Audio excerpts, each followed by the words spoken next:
what will happen tomorrow is not random. In other words, it's at least somewhat predictable. I mean, not entirely to be sure, but some things will happen for certain and other things definitely won't. For example, the sun will rise, water will still freeze at 0 degrees Celsius, and you won't become Michael Stevens. We know this because everything in the universe is made of 12 fundamental particles, and they interact in 4 predictable ways. What if I were able to determine the positions and velocities of every single one of these particles in the universe? Well, you would be the intelligence envisioned by Laplace, who thought if you could really figure out where everything is and how fast it's moving, you would know the entire future of the universe because you know how every particle interacts with every other particle. Wow, so nothing would be unpredictable, which means nothing would be random. Not even human behavior. Since we are made of the same fundamental particles as everything in the rest of the universe, everything we will ever do or have ever done would be determined by the information in the state of the universe at any one time. But what is information? Well, it seems to be fundamentally about order. The order of molecules in your DNA contain the information needed to make you. It is the order of zeros and ones streaming through the internet that contain all the information required to play this video. It is the order of letters that makes a word and the order of words that makes a sentence that carries information. So fundamentally, information seems to be about order, regularity. That is, until you really think about it. I mean, does every letter of a word carry the same amount of information? No. I mean, after a Q, you know almost for certain that the next letter will be a U. After a TH, there will probably be an E. So these letters carry very little information because you could predict them beforehand. They are redundant. In fact, the founder of information theory, Claude Shannon, estimated the redundancy of English at about 75%, which is why we can make sense of things like this. So English can be compressed because it is not random. It has patterns.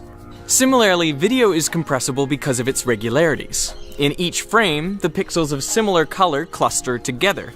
Plus, from frame to frame, most of the pixels don't change. So you only need to record the ones that do change. You can take advantage of this technique to create some trippy effects known as data moshing. It's the application of the movement data from one video to the pixels of another. It also means that an average video can be compressed to just 1/1000th of its original size. But what is the most you can compress something? Well, anything that is not random, any patterns or regularities, can be reduced because they are predictable. So you can continue shrinking a file down until what you're left with is totally random. And that will contain all of the information of the original item, but distilled, pure information. So pure information is randomness. If you want to know how much information something contains, you need to know how random it is. And randomness is disorder, what we also call entropy. So information fundamentally is entropy. This makes sense if you consider a string of binary digits. For example, this string is perfectly ordered. It has very low entropy and it contains no information. That's the state of an erased hard drive. Now, this string contains slightly more information, but again, the regularities allow it to be easily compressed. So the string that contains the maximum amount of information is just a random set of zeros and ones. It has maximum entropy because it's totally disordered. You could not predict any of those digits by looking at any of the other digits. And if you wanted to send this information to someone, you would have no other option but to send the whole string of digits. There's no way to compress it. But here's the thing about any object that contains maximum information. For us as human beings, they carry no meaning. For example, a video containing maximum information would look like this. It is just white noise. The color of each pixel is independent of all the other pixels and they all change randomly. This video could not be compressed because it's already totally random.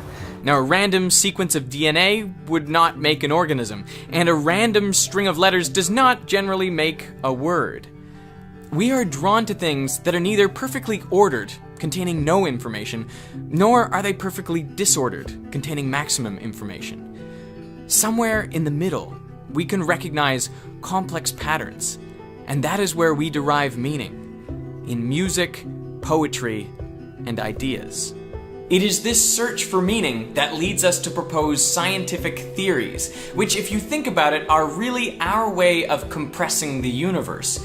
For example, general relativity, our current theory of gravity, compresses into one short equation everything from how an apple falls to the Earth, to how the moon orbits the Earth, how all the planets orbit the sun, how the sun orbits a supermassive black hole at the center of our galaxy, how black holes form and behave, and how the whole universe expands out from the Big Bang.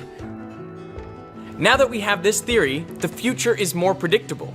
I mean, we can predict eclipses thousands of years into the future. So with all of our scientific theories, does that mean that the universe is completely not random? That it is perfectly predictable? Well, let's assume for a second that Laplace was right, and that knowing the state of the universe at any one time means you also know its state at every other time as well. Well, that would mean that the information in our universe would be constant. But if information is entropy, that would mean the entropy of the universe is also constant.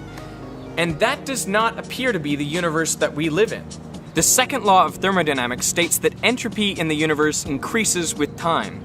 Or in other words, things don't stir themselves apart.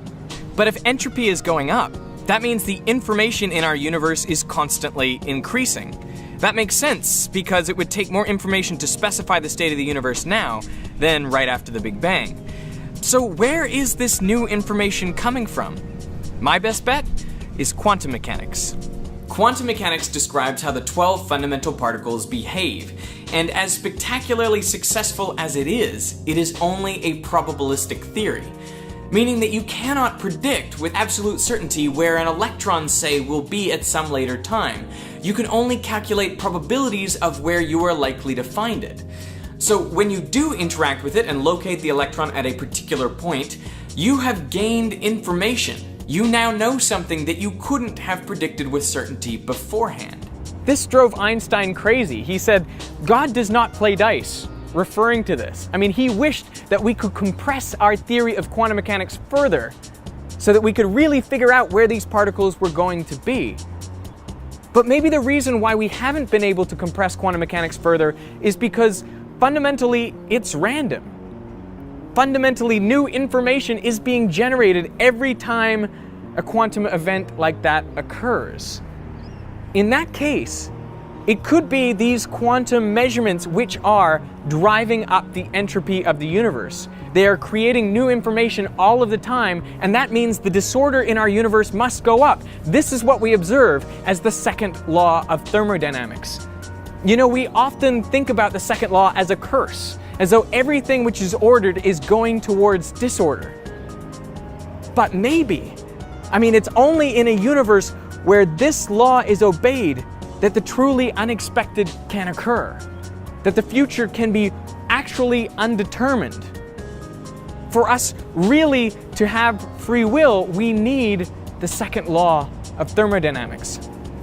Now, you might think that these quantum events are too small to have any meaningful impact on the evolution of the universe, but that is not true. And that's because there are physical systems which are so dependent, so sensitive to the initial conditions that any tiny change will end up making a big difference later down the track. That's called chaos, but it's also known as the butterfly effect. So you and I could be such physical systems, chaotic systems, and our free will could come from quantum events in our brains.